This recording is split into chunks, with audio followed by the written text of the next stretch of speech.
Thank you for your patience. And thanks again to Tessa and Maizi for the inspirational and thought-provoking first part of today's event. So today we have a wonderful panel of people that we're very proud to have put together.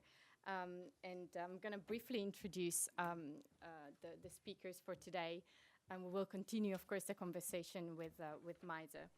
So I'm gonna start introducing Harriet Evidence, actually, not to go in hierarchical, it's kind of systematic way. But yeah, Harriet is, again, thank you so much for coming today. It means a lot. It means a lot. And she's a professor of Chinese cultural studies at the University of Westminster, and I'm sure all of you have read at least some of her books, and she's one of the pillar scholars in Chinese women's studies, so thank you so much for being here today. On the side, we have Séagh Kehoe, who's a PhD candidate at the University of Nottingham and is currently researching on ethnicity, gender, and sexuality in contemporary China. On the other side of Harriet, there is Ross Holmes, who's a junior research fellow at the University of Oxford and is currently working on a very interesting project which is called the Mediated Image, and investigates mainly Chinese art and activism and much more in the digital space. I skip you, Maizi. And here by my side, there's Juan, who's the curator of a collective of feminist artists based in between Germany and China called Bold Girls. So thank you so much for being here today. And I'm very conscious of time, so I'm just gonna get started with, and I take the privilege of having the first question that I'm going to direct to Harriet, actually. So Maizi is such a significant actor in this moment of feminism that has become so predominant in social action in mainland China. And I wonder whether there's a way in which you can contextualize this in a historical perspective, but at the same time, if you can share with us any thoughts that you have about what is going on in China. Can we call this a revival of feminism? Is it like another wave of feminism? Or shall we refrain from this terminology? How are we going to think of this? Well, I would not refrain from calling it feminist at all. I think I would definitely refrain from calling it a revival, because to talk about it being, China has, the 20th century has a very, very powerful, internationally linked up women's movement, but since 1949, it's in the mainland, it's been dominated, as Maizi pointed out, by the Chinese Women's Federation, which has been, basically a kind of state-run organization which didn't acknowledge itself as a feminist organization in terms that we would use. And they identified themselves as working for women's rights, but the whole notion of women's rights was really kind of defined by the central government.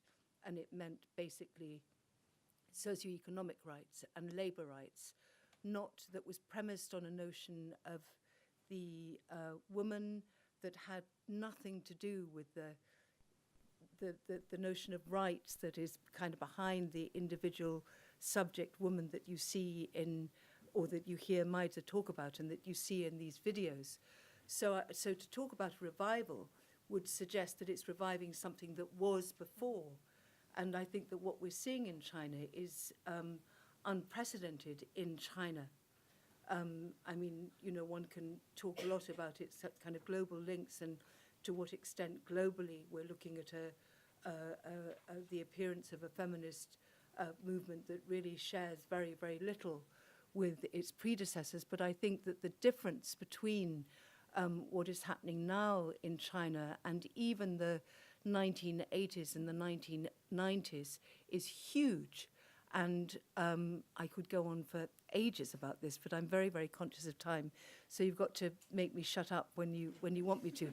But if I can just say why I think it's huge, I think, you know, that there's a much bigger, it's premised, as I said, on a notion of the individual person and a consciousness of individual rights, and particularly gender and sexual rights, which wasn't shared even by that generation of women who I would like to call feminists, but who did not identify as feminists in the 1980s and the 1990s. You know, all of those extraordinarily prominent women who set up women's studies courses, inspired in large part by the 1995 UN conference that Beijing hosted on women, and so on and so forth. So I think, I mean, what we're seeing is kind of radically different, and it does suggest a consciousness of rights that, I mean, it I think is a consciousness, I mean, there's a consciousness about rights that certainly in this context is to do with kind of women's gender and sexual rights, but I think that there's a consciousness of rights kind of across Chinese society to do with a whole range of things, which right now are kind of facing huge barriers. And so where that consciousness goes, I'm not quite sure. But so no, I don't think it's a revival. I think it's something very new. And I'm sure that there are lots of young Chinese women here in the audience who would agree with that, starting with Maizi. And, you know, respect, as they say, for what you're doing. Maizi, do you agree with Harriet in thinking that is something totally new with what you know about predecessors, feminist predecessors? What do you think? Just briefly. Okay. Yeah, I think I agree with it's very hard to say it's revival. And yeah, I think it's about, we do really have some prominent women. Yeah, and the Professor Wang Zheng in the Michigan University, and wrote a book about that. I forgot the name. Maybe later, talk with me private. And it's about those in the Mao time. So there's a lot of prominent women at that moment. But things changed when, how to say, during the 1980s and until now. I think before 2012, there's no women activism in China, but it's very important. So as a young women in China, we try to do it. And it's some sort of like it's, so I keep it short. Okay. Yeah. Yeah. So it's about activism. It's a new thing. Yeah. I'm going to pick up on the 2012, actually, and thinking possibly there is a moment in which things started to be different or change, and 2012 could be possibly a moment. And I wonder, because Maizi and other of your colleagues started to do lots of art performance protests from 2012, and that's the same year in which in which Juan put together or started to think about having a feminist art collective. And I wonder, you know, what was the need then to have a group that was together under the name of feminism? Yeah, maybe I could answer a little bit to the question, because I grew up in the 80s. So I think I was a different generation to Maizi. And my parents, I'm sorry, just if I talk too much, and my mother was a very emancipated woman and has a job as a very new woman in the new China. But after the new, how do you say, the reform of Deng Xiaoping, that was 18th, at the beginning of the 18th, that was not any new movement that all the women try to be make up and to try to be feminism, try to feminine, how to be attractive. That's another movement to my mother's generation. I think it took 20 years until 19th. The people, they have makeup so much and they are so beautiful, and they think it's all what the women want. So I think that's took 20 years, and they think, what is really liberation of the woman? That's the moment in the end of 19, maybe I'm not right, but I think it's the time until we thought, oh, wait now, which is because we have a Chinese Communist Party in the time, and then we want to do the different things, and the women try to be very feminine and attractive. But now, I think, oh, this is not all the things. We want more. We want to have more to do over for our mind. Now I answer your question. Yeah. Just a second. On just to pick up on Harriet, on the note of femininity and the rediscovery of the feminine, which is something that is very major during the 1990s. So maybe is that or what earlier in the 1980s? And I mean, Mm-hmm. it was a very kind of powerful. I mean, I think that the way we read High heel shoes and kind try of to clothes and yeah, has to be contextualized, and I share your kind of antipathy to many of the images that were published in the 1980s and the 1990s. But at the time, one can also see this as being quite liberatory for many women who for a long time had not been able to explore their bodies and their shapes and their clothes in the way that they suddenly found themselves able to. Why, though, that was then channeled into, what you describe as kind of really rather stereotypical images of femininity is another matter. But now there are all sorts of, so I think it needs to be kind of historically contextualized. And so what women were grabbing onto were images of femininity which were circulating and to which they had access at the time. Now, of course, there's access to a much broader range of images, which makes it much more possible to explore other meanings of the body. And Thank you, Harriet. I'm just going to go back to the 2012, because we could talk about this for ages. And 2012, so that's the time in which you and others felt the need to get together and do something important together. Yeah, because China has changed a lot in the last 20 years, and we have more possibility, and I'm just wondering how China to deal with contemporary art and so on. I think that is the timing, and to reflect about women's rights, because I'm doing Curator, and a lot of not a few female artists in China have feminist attitudes in their work, but they refuse to say they are feminists. They don't want to be standard as a group of the end of the society. So, but they are feminists in my eyes. So, but everybody says, oh, I'm not. I'm just independent.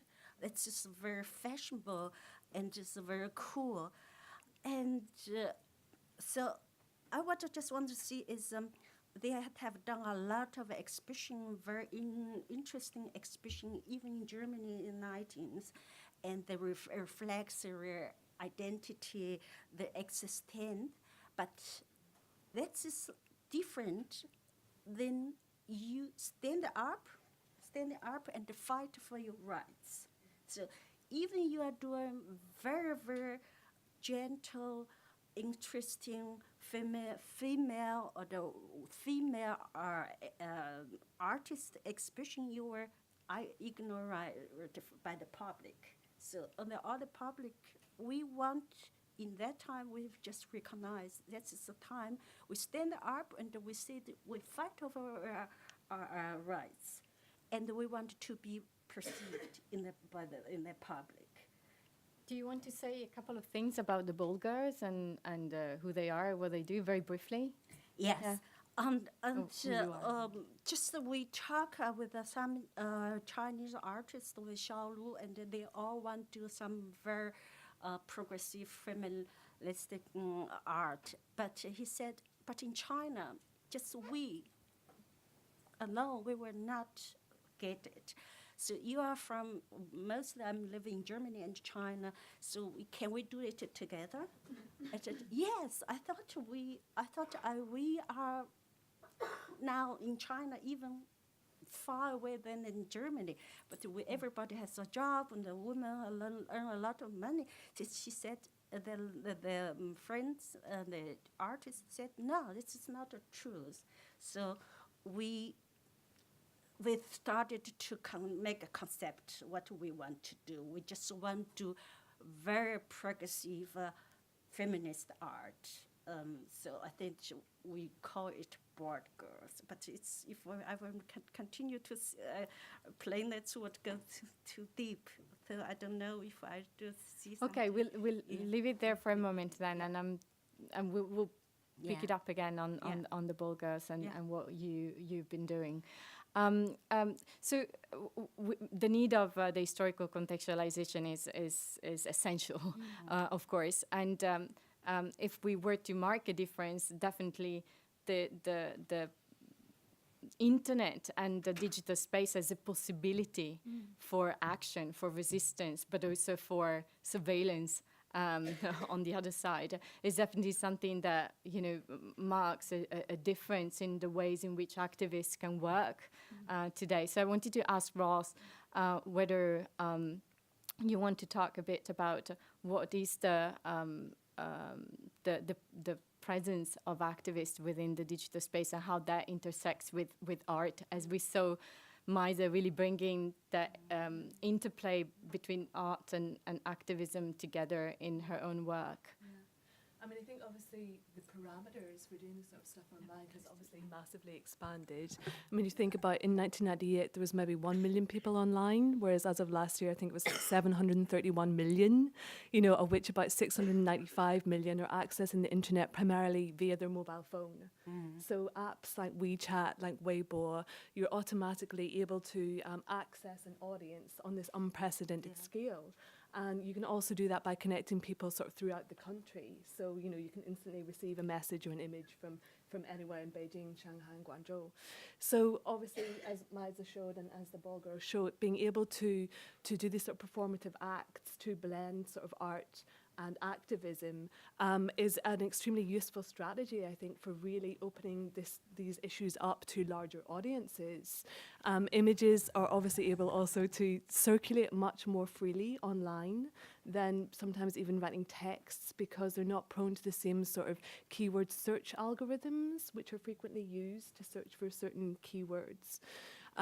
So they're also being quite playful. I mean, there's a very sort of thriving culture of memes and ogao, these sort of online spoofs, which are in China. So you see, as Maizi showed and as the Bulgars, sort of these acts which are sort of blending this sort of playful with resistance and the online and the offline, and these images which are sometimes shocking, sometimes quite mundane. But the very fact that they can circulate so freely automatically involves, and opens it up to a dramatically larger sort of audience. Yeah, I wonder, you said circulate freely, and to what extent the Great Firewall of China works within understandings of censorship and self-censorship as well.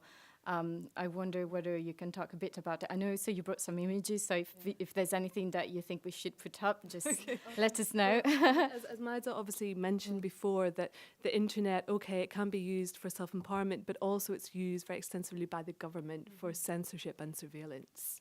So I think we also need to be sort of cynical about sort of the emancipatory capacity of digital tools, because the government also has this extremely sophisticated system in place for, as you said, for tracking people, for monitoring things online.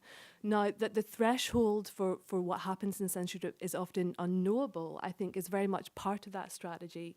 So with people unsure about how much they can actually say online, then leads to this whole system of self-censorship then, where people will perhaps automatically curtail their own actions or sometimes their own speech because they're very much afraid of, obviously there's very serious repercussions, you know, as you know, we've heard Maizi talk about tonight. But at the same time, you do have people obviously willing to do this very imaginative, very creative use then of both online language and of images, so really pushing the boundaries of what you can say and what you can do. And it's this constant sort of cat and mouse game then, you know, how far can we push this? Where can we go? And I think it's really extremely imaginative. Do you have any examples that you want to share with us? Right, so I mean, there's some very famous examples. I mean, this is Crazy Crab, who's a sort of satirical cartoonist. So he did this sort of project, sort of raising awareness of the plight of Chen Guangcheng, who was this obviously the lawyer and activist. So he got people throughout China to sort of put on these dark glasses, sort of to raise awareness of his plight. So on the one hand, they're wearing dark glasses because it transfers this level of anonymity. So people are afraid perhaps of online reprisals, of people finding out who they were. So on the one hand, but it's also, you know, solidarity. It's about expressing solidarity. And perhaps also riffing on this whole idea of collective blindness, about the fact that these issues do need to attain a lot more visibility in the online space. So, I mean, that's one example. There's been lots more, obviously, that we could talk about. And I'm sure, you know, a lot of us would be willing to discuss that too. Thank you.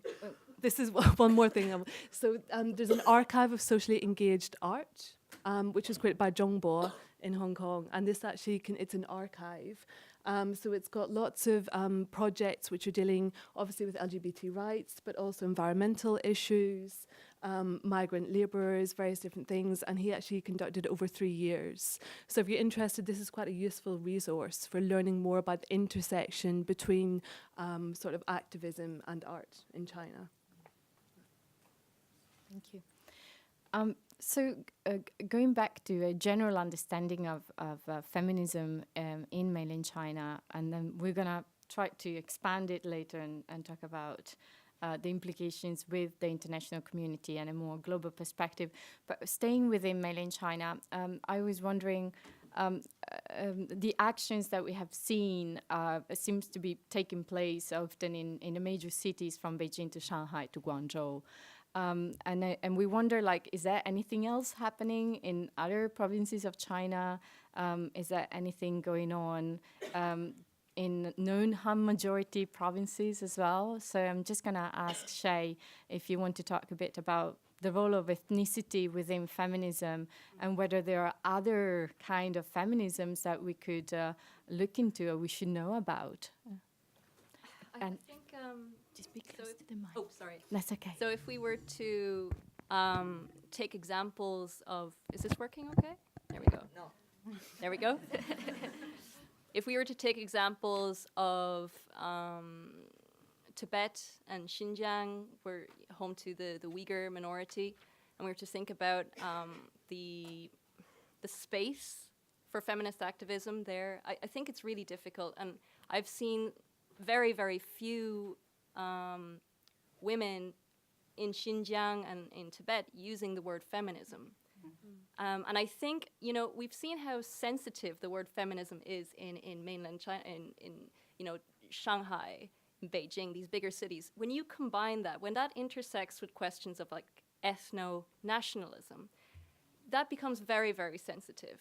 So I think the opportunities for women in Xinjiang, particularly Uyghur women and Tibetan women, to engage in feminist activism using that name is very difficult because of the restrictions on civil society. That's not to say that, you know, I guess feminist activism of some kind is not happening. It is. There are a lot of women empowerment activities going on among Tibetan women and among Uyghur women.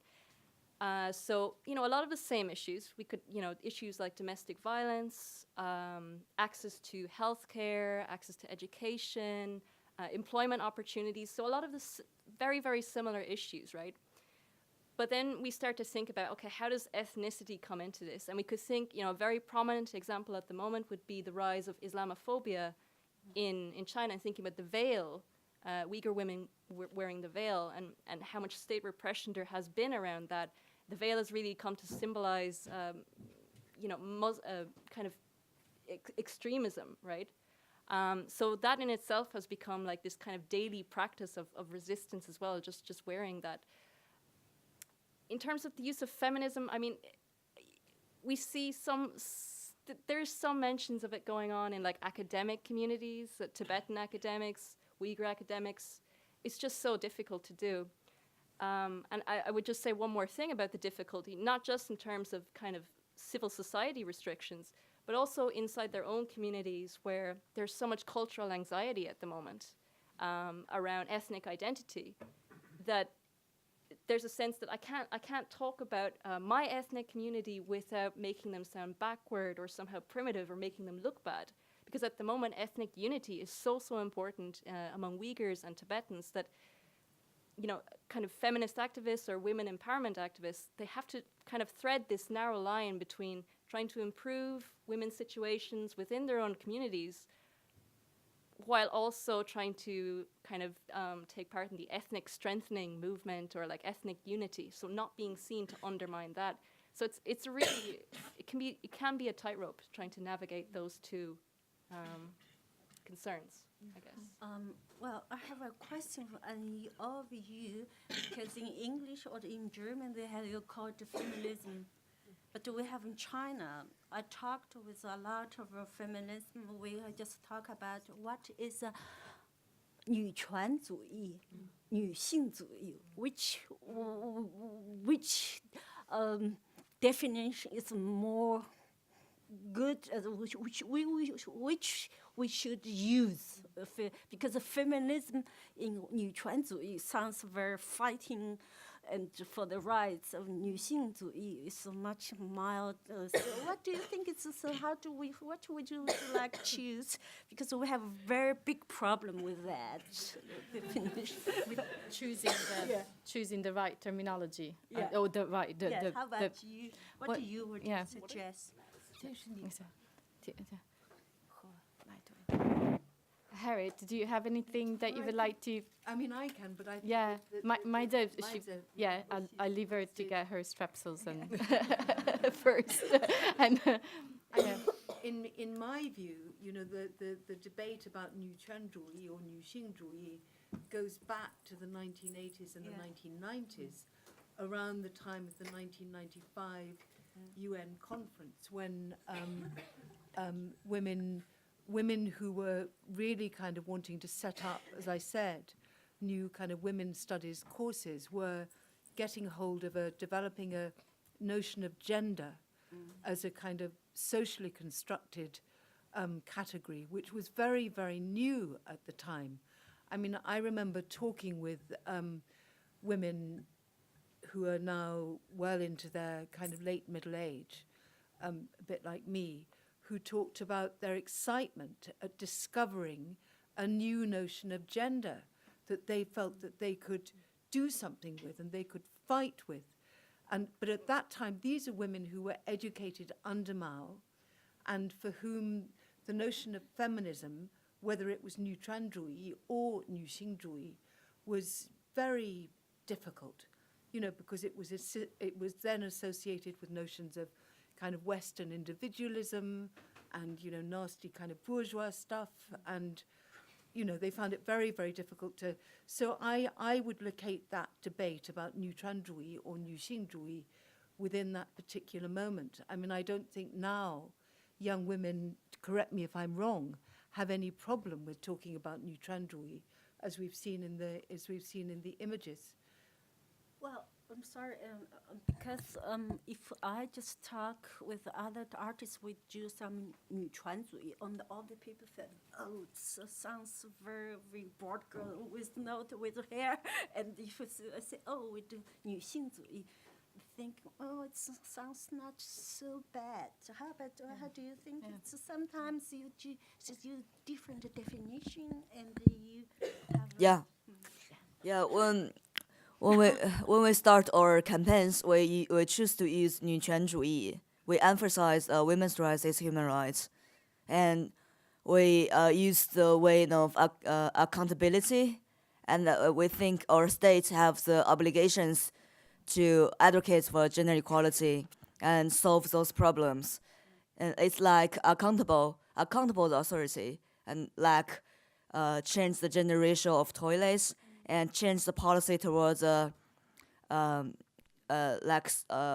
gender discrimination in education, employment, and also the severe gender-based violence in China, change the situation. So we won't keep this women's feminism issue in a private conversation, it's women's own problem, and it's only happen in the family. So I think 女性主义 is soften this word and trying to depoliticalize it, and we need to emphasize 女权主义, and it's not only about how to say, well, we have achieved a lot of achievements, like there's a lot of women, they have a job, and the girls they can be well educated. It's not enough. So it's like we need to. I think the most important thing is come out as a 女权主义. But after we got released, I started to realize that some young women, they start to avoid to use 女权主义, because during the detention, the activism is become very sensitive. So they self-censor themselves. They try to use 女性主义, like some performance of like vagina monologues. There's some different local version in China, and they use 女性主义 drama. So yeah, it's very tricky. I think it's very hard to understand. The same English word have two different versions in Chinese. Yeah. I mean, it's worth pointing out as well that Chuan in the 女权主义, which is the word for feminism that Maizi uses, it's a pun. It means both power and rights. So, those who think of it as power, and that this is, but I agree with what Maizi said there. But I also want to point out that, I have two daughters, both of whom self-identify as feminist, but I know, and they are in their early 20s, but they have many, many friends who find it very difficult to identify as feminist here. So, even without that complication, the term that is used. Okay, now that we clarify where we stand, whether it's 女性主义 or 女权主义, as long as we're all feminist, so good. I just want to bring up something that came up earlier about the international implications and the connections between what is a feminist network of people within the PRC and the rest of the world, or the other way around. And with Maizi, you said you discovered that international solidarity and that need of connecting with a wider network of similar-minded people. Would you like to add anything else on that, on the sort of international need of bringing these discussions together and probably bringing some action together as well? And I think in 2015, the authority, the PRC government issued the anti-domestic violence law. It's a good thing, indeed. And in March 2006, they implemented it, and I think it's also a good thing. And the All China Women Federation pushed that law over 20 years, so we make some progress. We also have backlash, and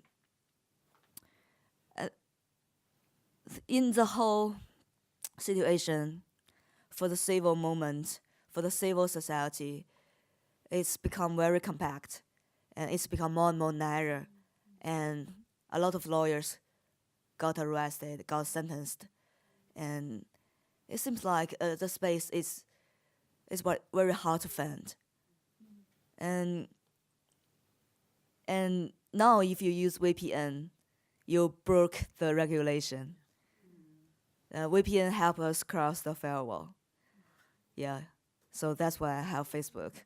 Yeah, and so we have to face a situation that the gender equality is a vital part for our PRC government, but at the same time, China is closing the door of freedom. So it's definitely very hard to survive as a feminist in China, as a human rights activist in China. And we also try to, there's a lot of international students. They are Chinese international students. I think it's very important they live in UK, US, Australia, Canada. I think it's very important for them to know more about what is a feminism and what is gender equality, and also for those like foreigners, yeah, they also need to keep focus on how to say, yeah, I think it's about a bridge and to push our government. It's a very strong country now, and the economic development is amazing.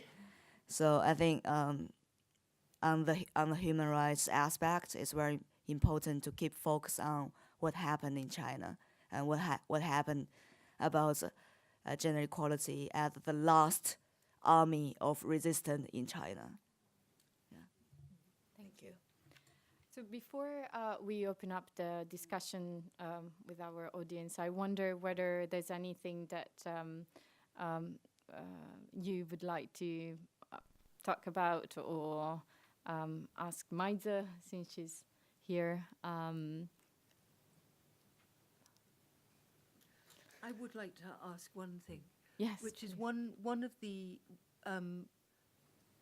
reasons that, I did a bit of looking around online to look to try and think about why the government had arrested U5. And one of the arguments put forward in one article was because of the potential link up with working class women. And so I wanted to ask your view about that and about, the kind of attempts that are being made by young feminists in China to link up also with rural women. The first question, I think it's quite funny. And we think we don't have a lot of connections with working class women. And I think we need to fasten the connections. And I think we do mobilize some young women. And most of them, they are well educated. And in 2012, we hold nearly 30 trainings, like 200 young college girls, and tell them what is civil society, what is about the gender equality and the theory, how to use the activism way to do campaigns on the street.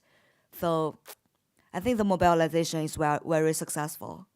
And I think about the rural women, what I can say is I was born in the rural area of Beijing, every time I will emphasize, I come from Beijing, the rural area, but most of the time I live in the town, live in the downtown of Beijing, not downtown, suburb, yeah, and due to the limited resources, it's not very easy to get access to the rural women, like my mom, my aunt, and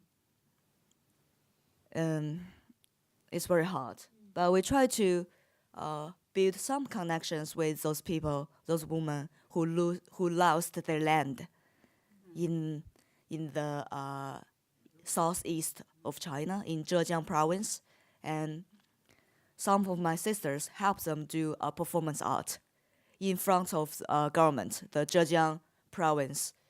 So it's very like they need our help, and we help them to launch this performance art. It become very famous, and I think it's reported by the New York Times. So by now, we don't know. I think we should do more thing to care about the like statics problem and different classes women in solidarity.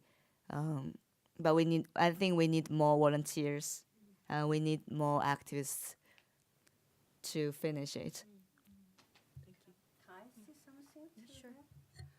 I agree with my that is a problem. We don't have very many women from working class and stand feminism, and our art group, Board Girls, that in Chinese has 图头歌女.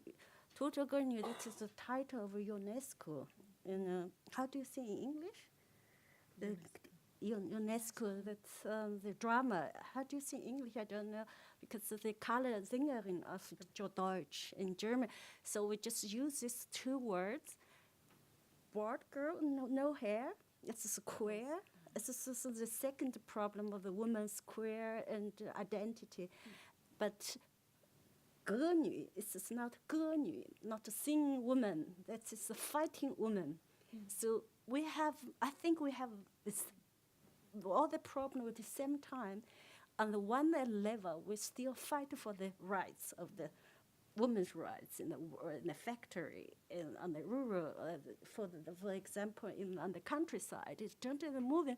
You married somebody and go to the husband's house, they lost the land. But in the husband's house, they don't have the land, they don't have a right. But at home, original home, they don't have land and neither. This is a problem. In the city, we have a different problem. We have a square. How do you feel as women identity? So I think this problem is in China. We have all the Western feminist problem at the same time. That is the point. So we have different fronts. We fight everywhere, you know. It's very complicated, very special in China. We have different fronts. Yes, please, Ross.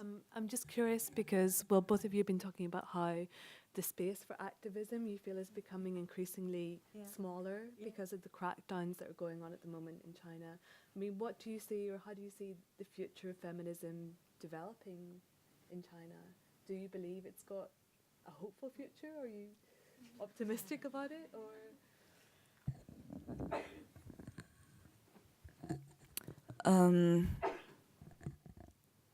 In the video essay, it's hopeful. And by now, it's a tough battle, indeed. And when the Feminist Voices has been suspended for 30 days, at that moment, what I feel like is I need to resistance. I need to fight back. There's no further space for me to give in. And even though those young women, they start to realize what is about gender equality, but most of them, they only focus on private fields, during the whole marriage and some gender discrimination, double standards. And I think we need to keep mobilizing them to focus on the systematic problem, the structure problem. It's very important. And I think the general public in China, they don't care about the politics. And their way is just be their best and earn money and live a happy life, happy. And so it's not very easy. But I think by now, I think we need to do our best and try to try to collective those people who have the potentials to become wonderful members. And I think it's about sustain the situation. Yeah. Thank you, Maizi. We could continue talking, and hopefully if they don't reclaim the room, we can continue talking even beyond 8. But we have about 10-15 minutes now for the Q&A. So I would like to know whether there's anyone who wants to start with a question. So on this side. Hi, I have a question for Maizi and the panel, the second one. I just wanted to ask because I'm half Chinese, like I think China is a very sex segregated, especially in rural areas, kind of society, and with very sensitive information. How did you get started with like feminist awakening, and how did it develop? How did it develop into this very new radical activism-based feminism?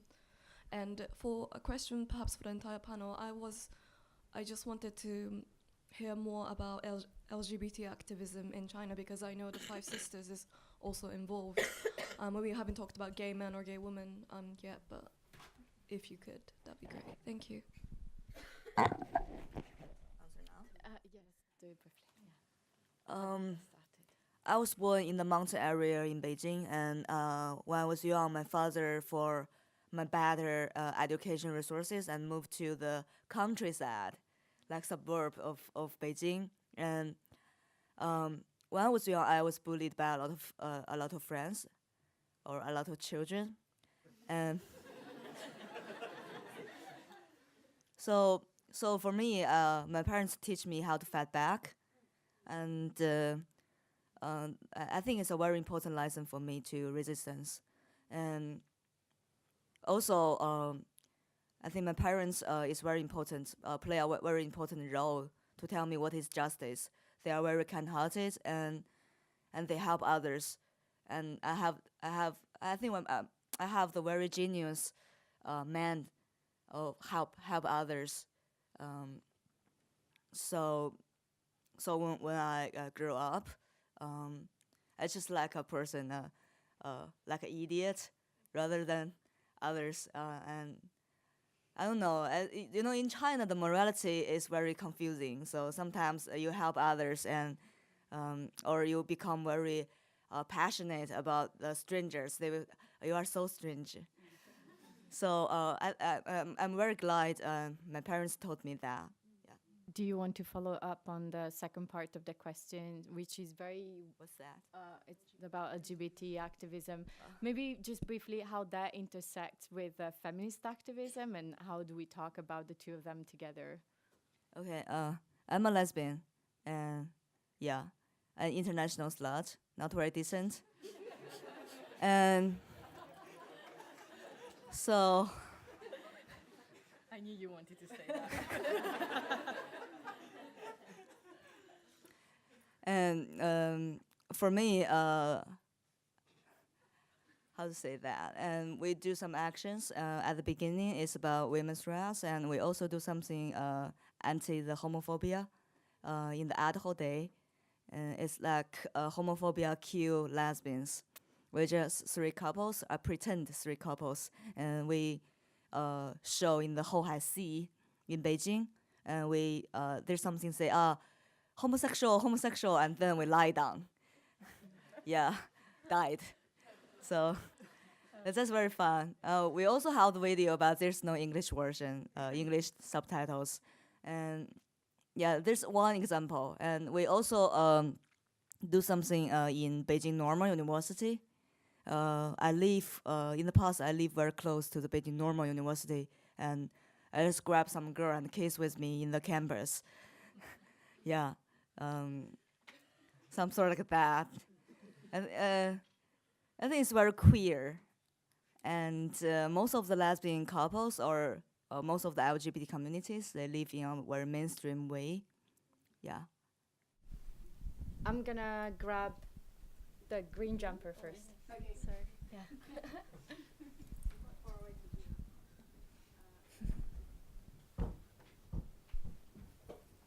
Cool. So I don't have a very good understanding of the current situation in China with regards to what are the big feminist issues. Can the panel talk a bit about that? And if helpful, maybe with a comparison to other countries.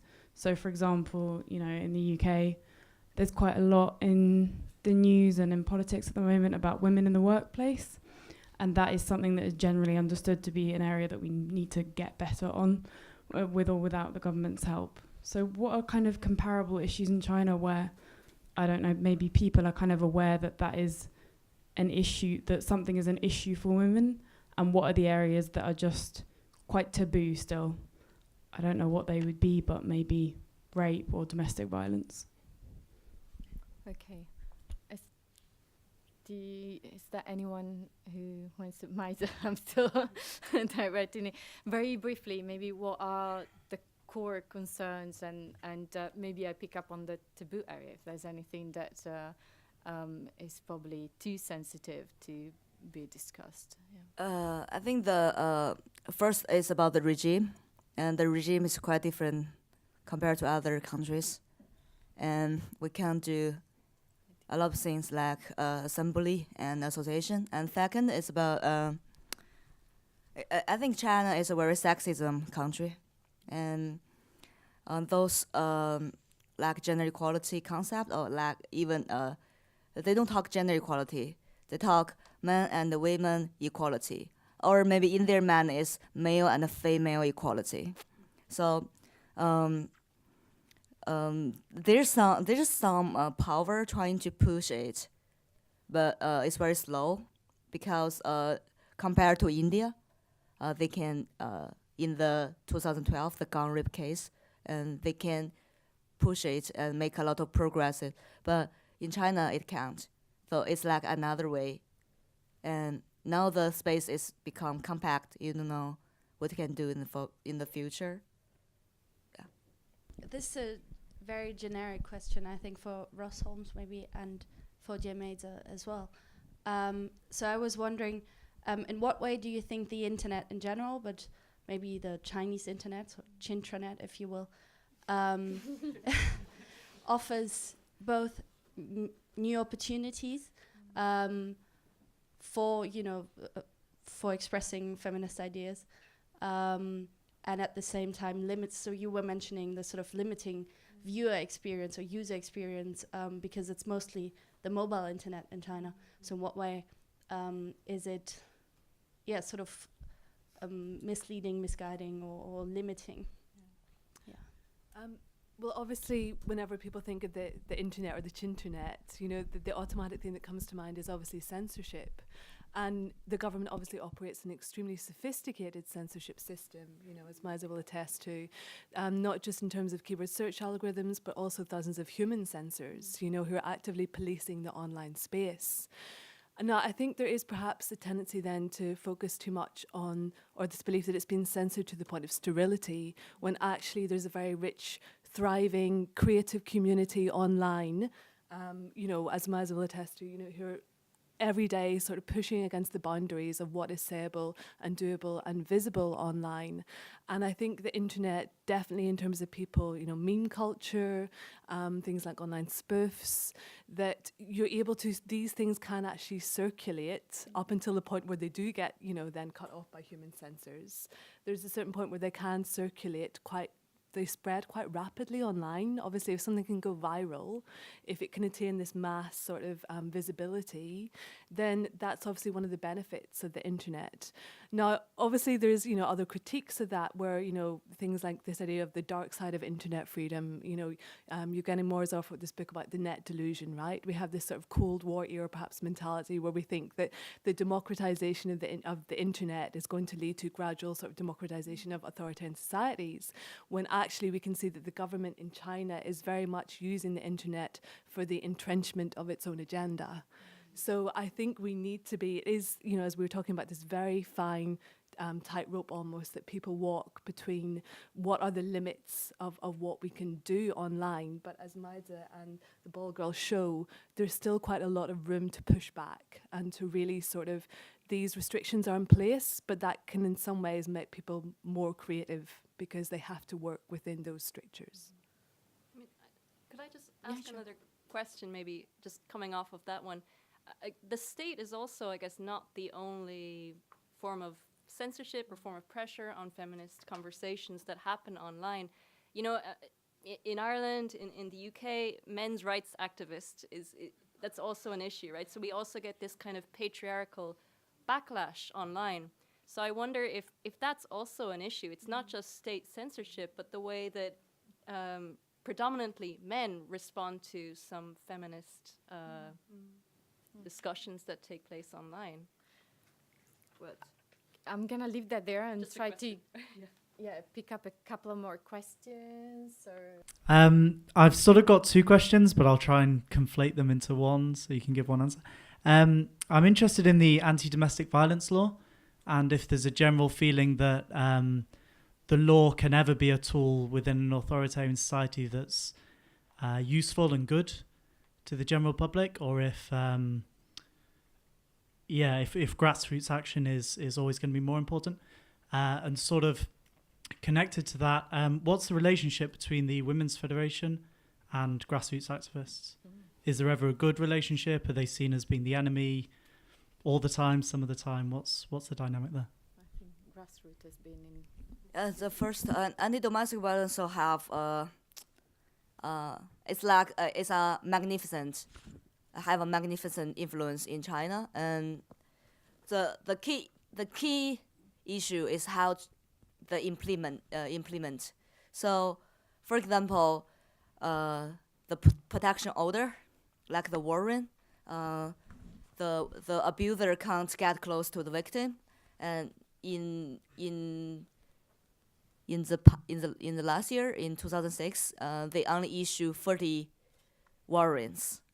It's not very. 2016. Yeah, in Beijing, they only issued 40 protection orders. So, I think the victim is far more than that number. So we can tile. We have the law. It's a good thing, but the key issue is how to implement it. What's the second question? The second was about the All Women okay.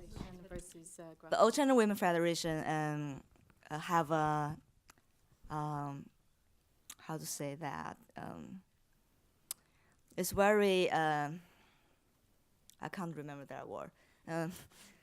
It's like in at the beginning in the 2012.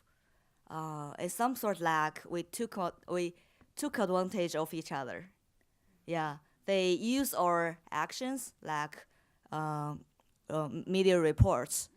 Yeah, to argue with those lawmakers. You see, those young girls, they are college girls. They care about this issue, but after 2015, I think this delicate relationship has broke up, and but this the women's organization is very diverse. We have focus on the women development issues like poverty and clean water and the young girls' marriage and young girls' education. But this social service is where they keep intimate relationship with each other. But for us, no way, no directly connection, and even there's some crackdown. Yeah, as I mentioned before, the Old Chinese Women Federation newspaper reposted the Global Times articles. I think Harriet I wanted just wanted to ask say something. something about the Women's Federation, because I think that we, when we talk about China, we tend to talk about it as if it were one kind of unitary entity. And it's the same when we talk about the Women's Federation. And the Women's Federation is an organization of millions of members, and it's very, very diverse in the way that Maizi explains, but it's also diverse regionally. And there are many women who are indirectly or directly linked to the Women's Federation at the basic grassroots level in the countryside, who are doing fantastically wonderful work, which is kind of overlooked, I think, in this discussion about this kind of feminist activism. So I think we just need to bear that in mind. And I can give you some names of, people who are doing good stuff if you want, who are real feminists and who would say they're feminist. Oh, hi. I have a question for the two Asian women on the panel.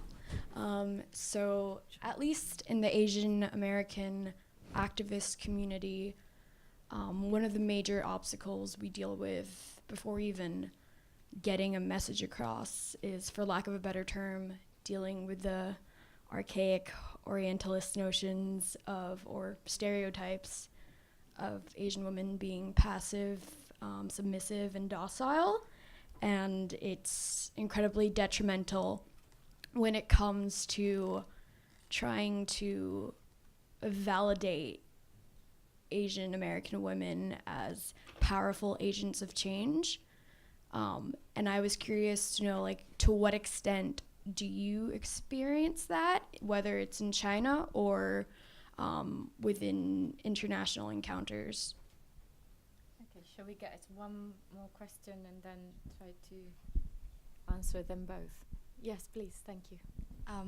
Okay, I got a question for Maizi and the rest of the panelists. You mentioned about motivating the working class women to raise their awareness of their rights and equality as women. So I would, because I think from my knowledge, they might not be able to understand the term feminism or what it means to be equal in terms of gender and to have their own rights.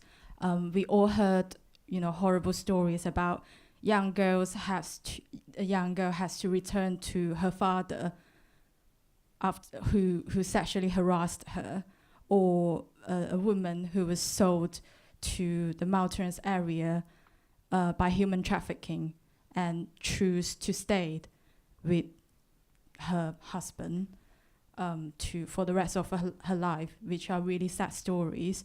So for women like that, for those women who are probably from the working class, who are probably less educated, what would be useful or efficient way or method to motivate them, to make them aware that they can secure their rights and equality for themselves? Thank you. I'm gonna take one more question, actually, and then I'm very conscious of time. In fact, we've been keeping you here longer than expected. But if you want to. Well, hello. I have two questions for Xu Zhen. Yes. Sorry, Xu 老师你好.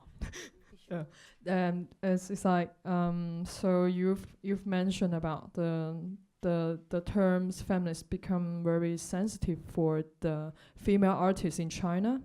So I also talk with some feminist art scholar, and so I know that the mainstream art industry is quite man dominant, and so my question The first one is like if you're like you as a curator, and if your subject, like if the female artists do not identify themselves as a feminist, but you do see some feminism trend in their works. How do you write about their works? How do you really like put them together, like or make them work together? Like this is the first question. The second question is like how do you work with that kind of situation that like mainly male curator has the most power, and they can like they, because the artists need the curator to write something, right? Like the researcher. But like this part in China is like quite kind of like a gap or kind of like lack of people doing it, and but the male curator mostly they don't have like much knowledge about the feminism thing. So how do you work with them, or how do you negotiate or cooperate with them? Thanks. Do you want to answer briefly this question, Suzanne, about what is the space for feminist curators in China? Yeah, I would just very first briefly answer to the first question about the passive Asian woman and as a stereotype.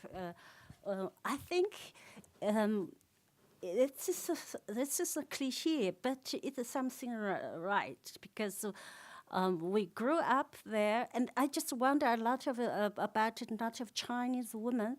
They are very strong inside, very educated, and they still try to be a very weak woman. And because they think this is aesthetic, you know, it's because they want to be married, they have a mainstream life.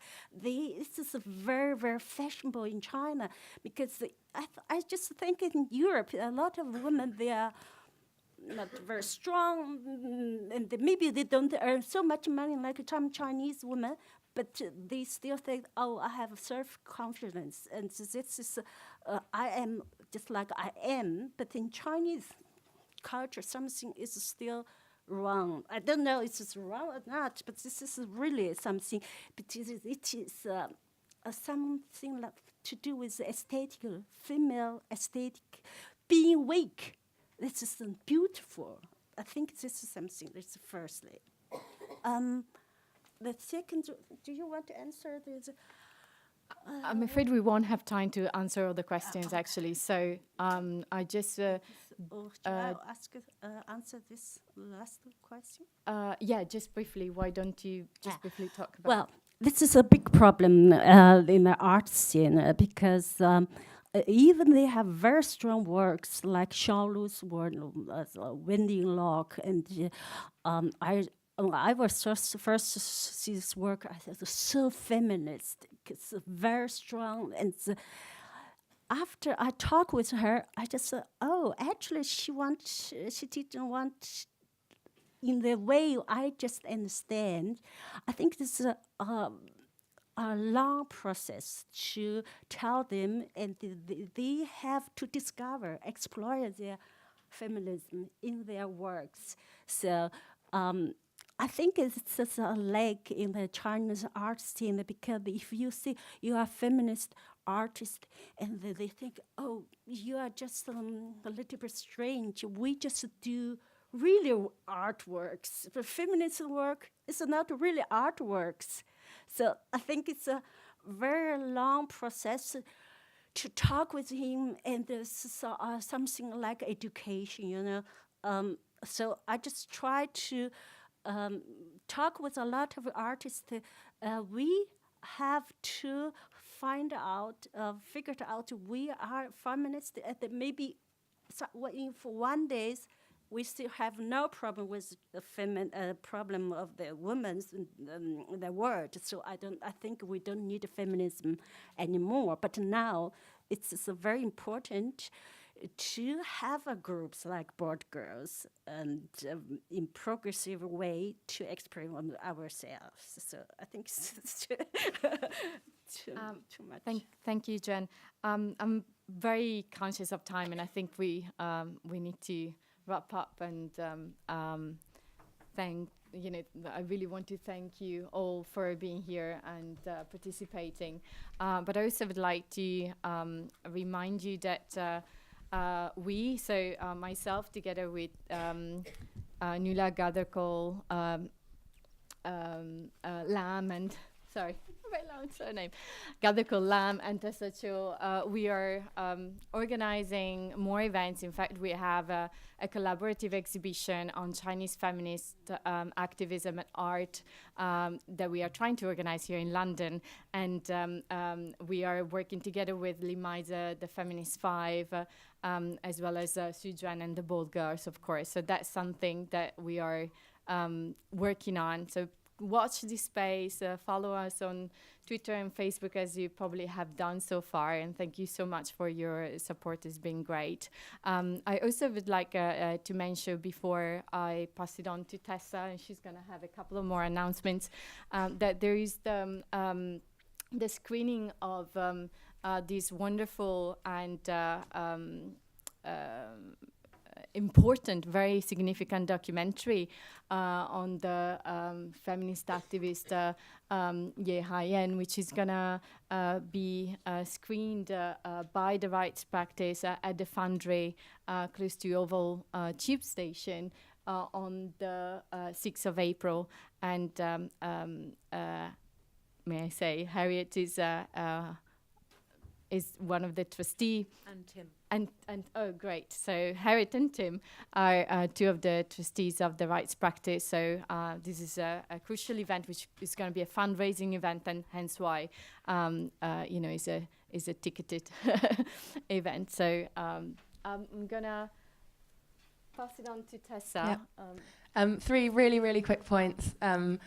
One is that Queer Asia have upcoming events. So the first thing I want to say is that the conference is happening on the 16th and 17th of June. The second is that we have an upcoming event, which you can see on there. It's a film screening of The Journey, which is an award-winning film from India. And you can follow them on Queer Asia 2017 on Twitter and Facebook at Queer Asia. And also, really important, a way of all of you coming and showing solidarity with feminist voices. Where's Maizi gone? Like the photos that you can see here. Outside, we have printed out lots of slogans in both Chinese and in English, and we have volunteers to take pictures. So if you are happy to be on our Facebook page and the Facebook page of Feminist Voices, showing solidarity with them, that would mean a lot to them and Maizi and all of us. So that will be happening as you leave today. Also, for anyone that's planning on going on the Women's March, on Saturday we will be having a Solidarity with Chinese Feminists block. And we are going to be meeting at Portland Square at 12 p.m. Before the whole march leaves from Selfridges. So if anyone wants to come and join us, we'd love to have any of you there, and bring all your friends. And so on behalf of GMA and Queer Asia, thank you everyone. Thank you to all our panelists. Thank you for coming.